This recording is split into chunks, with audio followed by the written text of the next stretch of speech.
Hey guys, my name is Amy Kay and I'm a music marketing strategist based in the DMV. In today's video, I'm going to be covering habits that will make or break an artist. And a lot of the stuff that I'm going to be mentioning today are lessons that I've had to learn from first-hand experience just from working with other artists. If it sounds like I'm reiterating certain points throughout the video, a lot of these habits do coincide and play a role within one another. But at the end of the day, I just think that these are things that any artist or anybody working in music should know. So yeah, let's just get right into the video.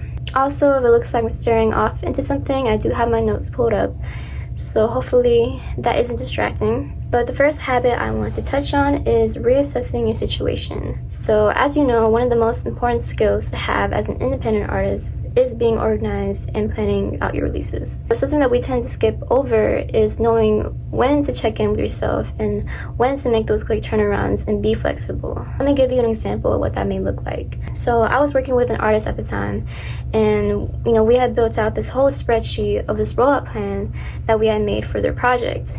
And we had planned out the dates of when we were going to be dropping our visuals, what content we were going to be making, when our singles were coming out. And despite having all of that planned, the rollout process was honestly messy. We often had to play catch up because we were falling behind on deadlines because we just overestimated when our visuals would be complete. And something I wish I had realized sooner throughout the rollout process was knowing when to stop and reassess our situation. Because, at least for me, sometimes I get so caught up in a certain plan I made and I just get stuck in autopilot mode that I'm just not present within the moment. I would say that's a really important habit to have as an artist, is knowing when to stop and reassess. And I think that's something that all artists should take into consideration, especially when they are planning out a release for a project.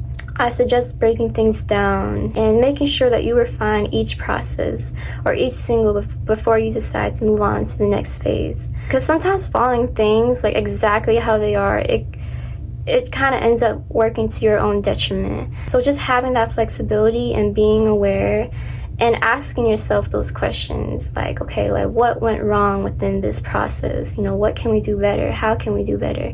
And that leads me to the next habit I wanted to speak on, which is understanding and practicing proper business operations. So what does that mean? Business operations is basically how you can maximize your results through your day-to-day actions and workflow. So circling back to the last example I referenced, I think the other area that we had lacked in at the time was understanding our work process so that we could be able to carry out the ideas that we had planned. Because the rollout plan itself was solid. What really became the downfall, in lack of better terms, was our ineffective business practices, because everyone just operates differently. Some people may have a designated videographer on the team who can shoot and edit content within a short amount of time, and maybe there's some artists who have a more challenging work-life balance where they need to be 6 months out prepared in order to have their visuals be ready for a release. Not everyone's 24 hours are the same, and just having that understanding of your workflow is crucial. Now, moving on to the last habit, which is knowing your whys and moving with intention. Now, that kind of plays into reassessing your situation, but I'm more so specifically speaking on knowing what your objectives are and how you are making decisions that will best align with your goals. And a bad habit I've noticed within a lot of artists is rushing to put out their music. And I know that every artist has their reason. Maybe they feel that they wouldn't be connected to their music anymore. Maybe they feel they'll outgrow a certain chapter in their life. Or maybe they might be operating from a place of scarcity, thinking if they don't drop a project right when they have people's attention, they'll lose their momentum. And those are all valid points to have. And, sometimes you do have to be prepared to make those quick turnarounds, especially if you have a little viral moment going on. But a majority of times, some artists don't have a solid reason to their decisions in ways that will contribute to what they're trying to achieve. An example of someone who I believe has instilled a more healthier and effective habit when it comes to releasing music is this artist named Oblé Reed. And he recently dropped a project about a year or two ago, and I came across this interview where he said his project was already complete and he just had it on him for about a year because he was taking the rest of the time to work on his rollout. And that's not to say that every artist has to do it like him, but I think that's just what makes him different from any other artist who's trying to take music seriously, because anyone could have a full project in the vault ready to be dropped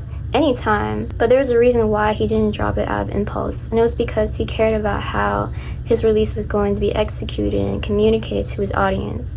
And it's really just another extension of him. It's just another way of channeling his creativity through a different aspect. But just to bring up one last example, because I feel like I've mainly been speaking on projects and releases, but just like another example I can bring up in regards to knowing your whys and working intentionally. There was this artist who was putting out singles, and one of their previous singles, they had uploaded their music to, I don't know if it was DistroKid or Too Lost, but they had uploaded it last minute to the release date. And when it comes to pitching your music on Spotify, like, I suggest pitching it like at least 3 weeks out. But because they had uploaded their song last minute as well as pitching it last minute, they were still able to land some editorial placements, which is great. But for their next release, they were thinking that they can kind of get away with the same thing. So they also made the mistake of uploading their music last minute again.